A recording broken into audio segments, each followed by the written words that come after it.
So first of all, what is remote Git repository and how does it look like? There are a couple of different Git repositories out there. There is GitHub, GitLab. They're both cloud repositories. They're hosted by the GitHub and GitLab, and you can create your own repositories and keep your code in there. So these are platforms that everybody can register on and host their repositories.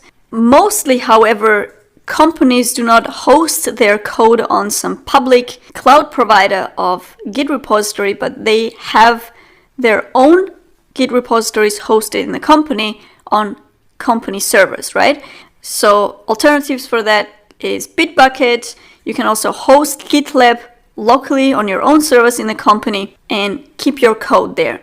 As a private developer, you can also host them on GitHub or GitLab along with other repositories there. One thing to note there is that when using GitHub or GitLab, for example, as your code repository, you can decide whether to make it private or public. Usually when you're developing a software application, if you're a startup, for example, you don't want your code to be available and accessible to wide public, right? So you would want only you to have access to it and maybe your team members. So there are private repositories on those platforms and public repositories, right? Public repositories are used for public libraries, for example, for different programming languages or some open source projects. As I mentioned, these repositories have UIs, so user interface, and you can do a lot of stuff with the repository. You can create, update, change files, etc. You can give permissions, you can add users who will have access to the repository, and so on. You can do pretty much everything with it. So this is how these repositories look like. I have GitLab and GitHub. One thing to note here is that these organizations did not create the Git itself, right? These are just repositories, and the naming may sound like Git kind of belongs to them, but it's actually a separate project. So these are just repositories that emerged with a pretty powerful and pretty good user interface. So the first thing you need in order to use these publicly hosted GitLab and GitHub repositories is user accounts, right? So no matter which one you choose, you can go just with one of them. You have to create an account. I'm just gonna sign in because I have an account. And first of all, let's see on GitLab. I already have a couple of repositories, and here you see some of them are public. These are things that I want others to have access to, the whole public, and there are some that are my own projects and I'm working on them myself, so they're made private. Only I can access those projects. And creating a new repository is as easy as just clicking on Create New Project and naming it my project, and that's it. And here I choose the private repository, and the repository is ready. And here you see the whole section where you can interact with the project, right? I can create new files, I can add a README file, I can set up continuous integration, and I can do all sorts of things. I can push my code to this remote repository and so on. In the same way, it's pretty similar. I can create a new repository just like that, private, public, repository name, and create repository. So very simple concept. Those two UIs are also pretty similar, so it doesn't really matter which one you choose for your own project. In this case, we can actually go with GitLab because I have most of my projects here. So I have my project repository created, and now we have a remote repository. Now, how do we get this repository locally? So if I want to work in this, how do I access this remote repository from my machine? The first thing is that you have to install Git client. It could be a UI tool, Git client, there are multiple out there. I personally use Git command line because it's very straightforward. You have a handful of commands that you have to memorize, and that's it. And you can work pretty easily with that. So depending on which operating system you're using, you can install Git command line on your machine.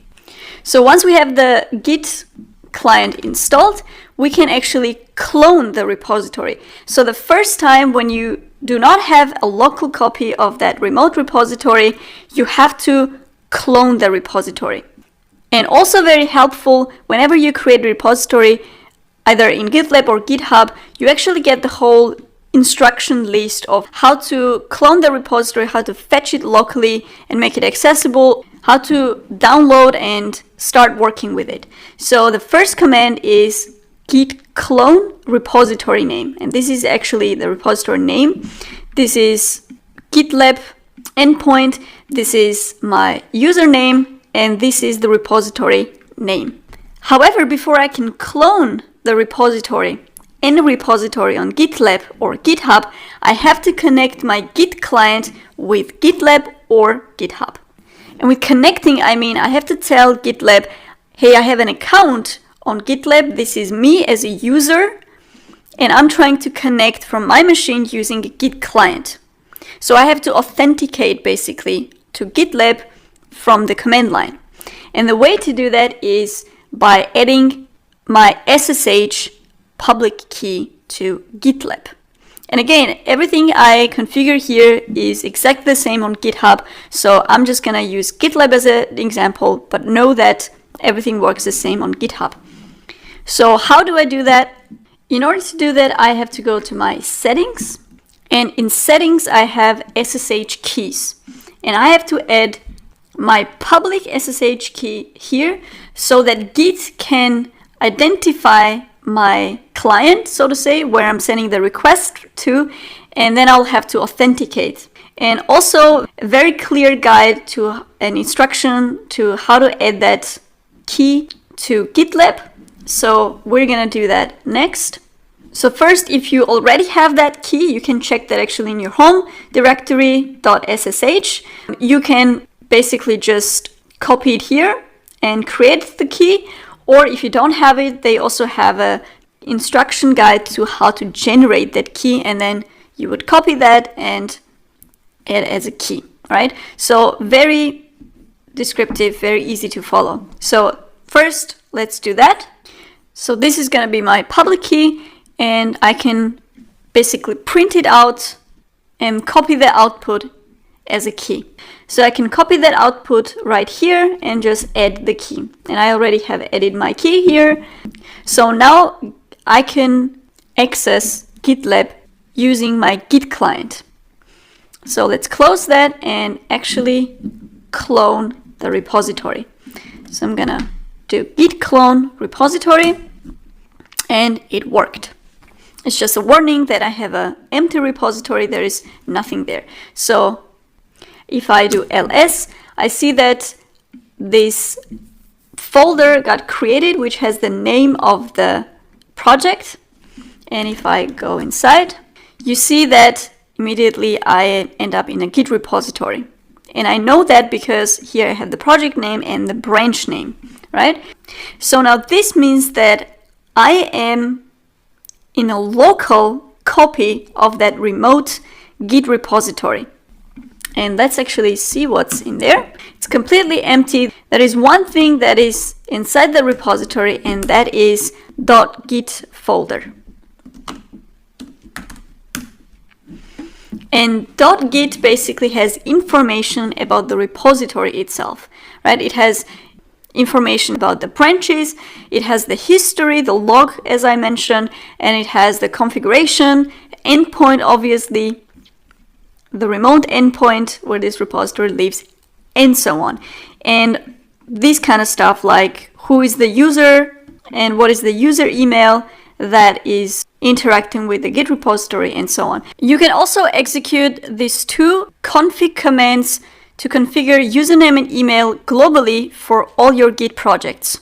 So every user that clones the repository locally will have this .git folder, and they can actually configure whatever they want in this Git folder, right? This is just for local use, you can say.